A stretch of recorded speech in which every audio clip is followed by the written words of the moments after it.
The root cause of the cycle of violence in Israel and Palestine is the Israeli military occupation of Palestine. This is something that's fundamental that we all need to understand. But the issue is that, number one, most people don't understand that Palestine is under military occupation by Israel. And number two, most people don't understand the inherent violence, oppression, and danger of life under military occupation. In July of 2022, I traveled to Israel and Palestine to understand the situation there. On this self-financed and self-planned trip, I joined a group called Breaking the Silence and toured Hebron, which is considered the front lines of the military occupation of Palestine. Breaking the Silence is a group of IDF veterans, the Israeli military, Israeli Defense Forces. This group of veterans has seen the reality of the military occupation on the ground in the West Bank, in Gaza, and the mission of Breaking the Silence is to end the occupation of Palestine. In this video, I'm going to take you through that tour of Hebron and share with you exactly what military occupation looks like and talk more about the apartheid in the West Bank. My Breaking the Silence tour began in Jerusalem, and we all got on a bus and headed about an hour south to Hebron. Hebron is known as Khalil in Arabic, and it is in the occupied West Bank, Palestinian territory. On the bus, our tour leader, Benzi Sanders, gave us an overview of how the Palestinian territories are divided between Israeli and Palestinian control, and about Israel's settlement program, which is illegal under international law, but due to the lack of enforcement of international law, has resulted in over 620,000 settlers living in the West Bank, living in Palestinian territory.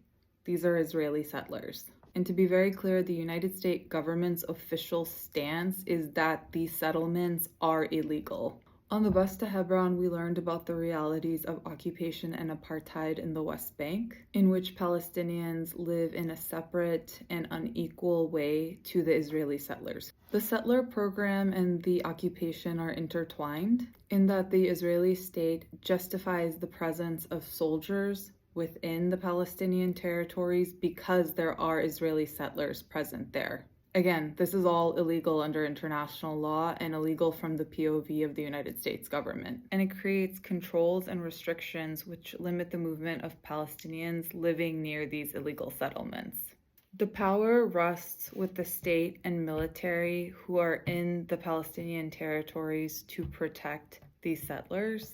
And this imbalance of power has led to essentially state-sanctioned settler violence against the Palestinians in the West Bank, and settlers literally squatting in and stealing Palestinian homes. Additionally, while Israeli law applies to settlers living in these illegal settlements and international law applies to tourists visiting the West Bank, military law applies to Palestinians living within Palestinian territories that are under Israeli control. Under military law, there is no presumption of innocence, which is what you and I enjoy. Rather, under military law, people who are arrested are guilty until they prove they are not. While settlers are Israeli citizens and can vote in Israeli elections, Palestinians living in the majority of occupied Palestine cannot. They are effectively living under a military dictatorship in which they have no say. Now back to Hebron. As I mentioned before, Hebron is considered the front lines of the military occupation because the effects of the military occupation, the impact on Palestinians, is so starkly evident there. Hebron is considered a holy city by all of the Abrahamic faiths because the cave of the patriarchs, also known as the tomb of the patriarchs, is there.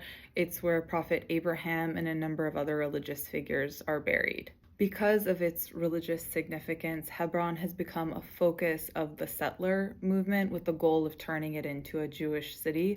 Currently, 200,000 Palestinians live in Hebron in the West Bank, and 8,800 settlers do. Once we arrived in Hebron, our tour began near the settlement of Kiryat Arba. at the grave of Baruch Goldstein, who was a follower of Meir Kahane, a Jewish supremacist who became a politician in Israel and also led a terrorist organization. And when I say terrorist organization, it was labeled by the US government as a terrorist organization. In 1994, Goldstein murdered 29 Muslim Palestinian worshippers in the Ibrahimi Mosque and ended up injuring 125 worshippers. This terrorist's grave has essentially become a shrine amongst right-wing extremists. Our tour stopped here to get a sense of the ideological forces at play in the settlement program and within the occupation. As our tour entered the city center of Hebron, IDF soldiers approached our group and asked us to identify our religious backgrounds. Since I'm Muslim and the IDF has created separate entrances for Muslims and Jews at the Cave of the Patriarchs, they ended up rerouting our entire group to a different entrance. Once we came to the entrance that they had rerouted us to, an IDF soldier came up to our group and shouted, "Who's the Muslim in the group?" And I identified myself. She then instructed us that the bathrooms were also separated by faith and we had to use them accordingly. Some members of our group were stunned by this. I, however, was not surprised because I had been staying in East Jerusalem before coming out to Hebron for this tour, and the level of surveillance and police presence and just the vibe within East Jerusalem felt extremely oppressive to me.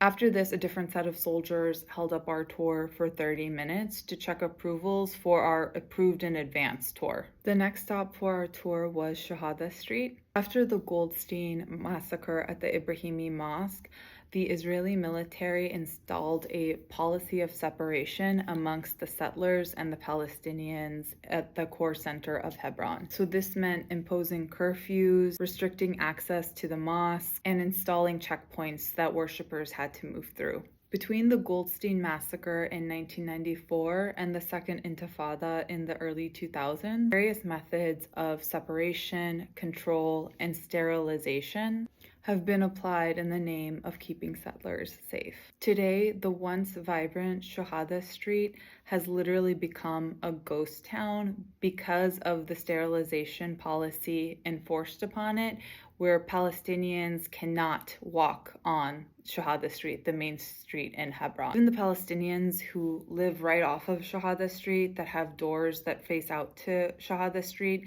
their doors have been welded shut by the military. There are 650 IDF soldiers that are stationed in Hebron, and it's their charge to protect the settlers there. And many of these soldiers participate in intimidation tactics, in humiliation of the Palestinian residents living in Hebron, and they participate in patrols, lockdowns, curfews, and making their presence known to the Palestinian residents of Hebron.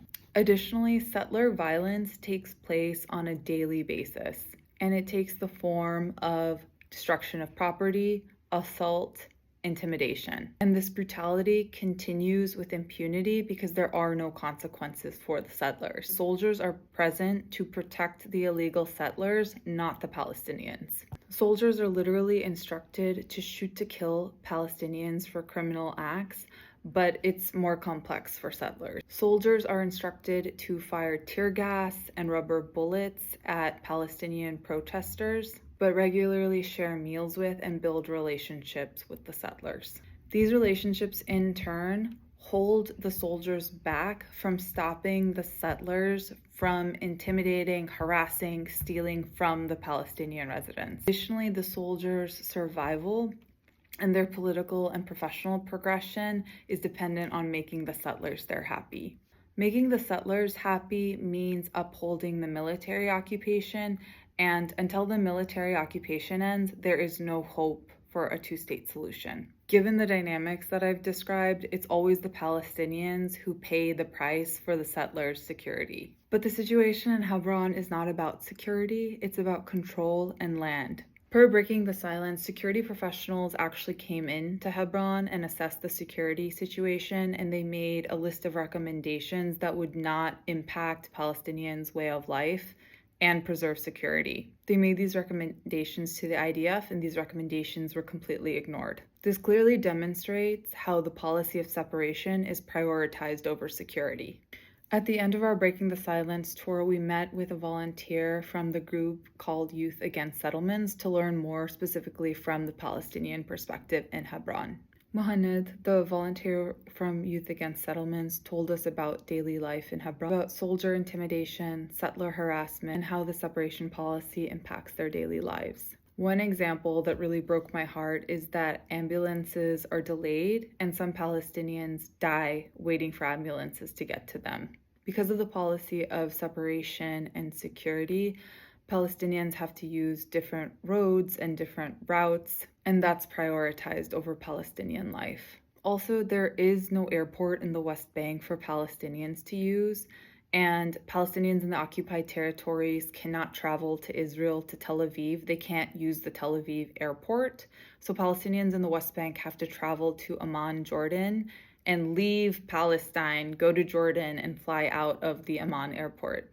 One thing that I want to clearly emphasize to you is that there is no freedom of movement within the West Bank. Palestinians living in the West Bank even have to apply for special permission to go to Jerusalem, and even in applying for this permission, not everybody gets it. Mohamed also told us about organizations like the Hebron Fund, which is US-based, and it meets with American elected officials, American State Department officials. He asked for our support in speaking out against the illegal settlement program with our elected officials, with our State Department officials, because many of them don't speak out against it, even though it is illegal under the official POV of the United States government. This tour made one thing clear to me. A military occupation always necessitates violence, and it applies different sets of rules and laws for different people living in the same place, and it creates an unequal and apartheid system. I firmly believe that human beings have a right to self-determination and equal rights,